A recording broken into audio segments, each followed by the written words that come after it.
जी sir, आज हम लोग देखेंगे बेसिकली यहाँ पर सुपरपोजिशन ऑफ द वेव्स देखेंगे। हम लोग देखेंगे यहाँ पर सुपरपोजिशन ऑफ द वेव्स देखेंगे। तो पहला केस आपके पास आता है कि सेम डायरेक्शन में भी हो और सेम ओमेगा भी हो। हम लोग यहाँ पर देख रहे हैं basically superposition of the waves देख रहे हैं। तो पहला केस आपके पास है कि सेम डायरेक्शन में भी हो और सेम आपके पास ओमेगा भी हो। तो डायरेक्शन यहाँ पर सेम है, एक्स है, तो x1 बराबर है आपके पास a1 into sine omega T और x2 बराबर है आपके पास a2 into sine omega t plus theta. तो हम लोग देख रहे हैं कि सेम डायरेक्शन में भी है x और आपके पास बेसिकली यहाँ पर ओमेगा भी सेम है। तो x1 है आपके पास a1 इंटू साइन ओमेगा मतलब कि ओमेगा टी और x2 है आपके पास a2 into sine omega t plus theta.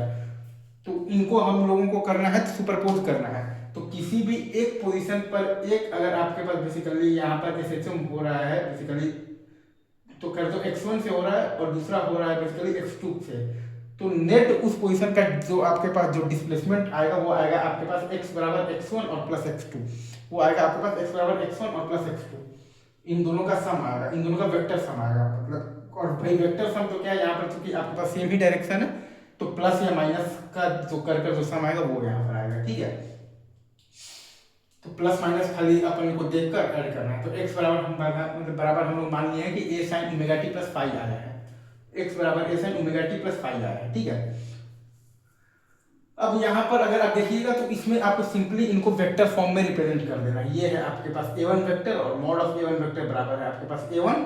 वैसे ही आप देखिएगा तो ये है आपके पास a2 वेक्टर और मॉड ऑफ a2 वेक्टर बराबर है a2। सिंपल अपन ट्रायंगल स्टार लगाते हैं, a1 vector mod of a1 vector बराबर है a1 और ये है आपके पास a2 वेक्टर और मॉड ऑफ a2 वेक्टर बराबर है आपके पास a2 के। ठीक है सर, और इन दोनों वेक्टर के बीच का एंगल वही लेंगे जो कि आपका यहाँ पर दोनों के बीच का फेज डिफरेंस का एंगल है। इन दोनों के बीच का एंगल वही लेंगे जो कि आपका यहाँ पर बेसिकली दोनों के बीच का फेज डिफरेंस का एंगल है। तो वो हमने ले लिया है यहाँ पर थीटा ले लिया है। ठीक, तो थीटा हो गया है दोनों वेक्टर्स के टेल के बीच का एंगल। ठीक है, थीटा एंगल है। तो जो रिजल्टेंट आएगा ना, जो x बराबर x1 प्लस x2 कहते थे वो ही है हमारे पास बेसिकली यहाँ पर मतलब दिया हुआ है a वेक्टर। तो मॉड ऑफ a वेक्टर बराबर a। तो हम लोग पहले भी वेक्टर्स में पढ़े हैं कि a हम लोग निकालते हैं कैसे। ये आपके पास a2 है तो ये आपके पास बेसिकली a2 का साइन थीटा है और ये आपके पास a2 का cos थीटा। a2 है तो a2 साइन थीटा और a2 का है आपके पास cos थीटा। तो a बराबर आपके पास आ जाएगा under root of a1 plus a2 cos theta का होल स्क्वायर और प्लस आ जाएगा आपके पास a2 sin थीटा का होल स्क्वायर। a बराबर आपके पास आ जाएगा under root of a1 plus a2 cos theta का होल स्क्वायर और प्लस आ जाएगा आपके पास a2 sin थीटा का होल स्क्वायर। तो ये सॉल्व करने पर आपके पास a बराबर आ जाएगा under root of a1 square plus a2 square plus 2a1 a2 तो cos थीटा। a बराबर under root of a1 square plus a2 square plus 2a1 a2 तो cos थीटा। राइट सर, ये 2 और फाई के लिए tan फाई हम लोग जानते हैं कि परपेंडिकुलर और y आता है बेस। तो tan फाई बराबर आ जाएगा a2 मतलब एक sin theta by a1 plus a2 cos theta.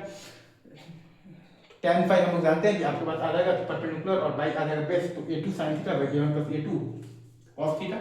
और अगर आपसे कोई अल्फा के टर्म्स में है बोल दे तो a1 a2 आइडेंटिकल है तो वो आपके पास सिमेट्रिकल है तो वो आ जाएगा tan अल्फा आ जाएगा आपके पास a1 sin theta by a2 plus a1 cos theta. यहाँ पर आपके पास बेसिकली a1 के साथ एंगल है तो ये है, तो ये आपके पास बेसिकली यहाँ पर तो रिजल्टेंट का एंगल है a2 के साथ, तो a1 sin theta by a2 plus a1 cos theta. कुछ नहीं करना, यहाँ पर एक आपको राइट एंगल बना लेना है 90 डिग्री का, तो आपके पास आ जाएगा a1 का sin theta by a2 plus a1 का cos थीटा। सिंपल।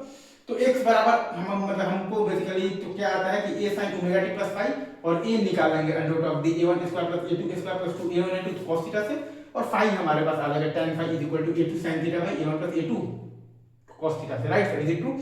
तो ये चीज आपको आई गेस बहुत अच्छे से समझ में आ गया है।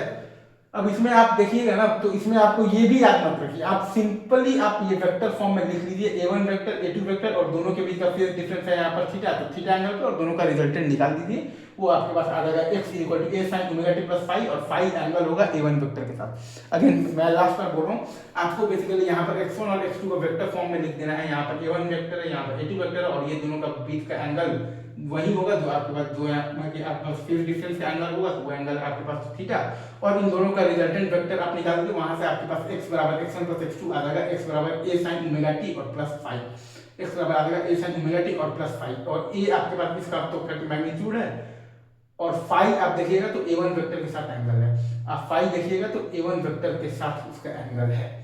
ठीक है, x बराबर a sin ओमेगा टी और प्लस फाई, फाई एंगल है आपका a1 वेक्टर के साथ। बस आपको इतना याद रखना है सुपरपोजिशन ऑफ द वेव्स का। ये हमारे पास पहला केस था जिसमें कि हमने ये पढ़ा है कि सेम डायरेक्शन और सेम ओमेगा का हो तो कैसे डील करना है। इजी, आगे बढ़े, मूव ऑन।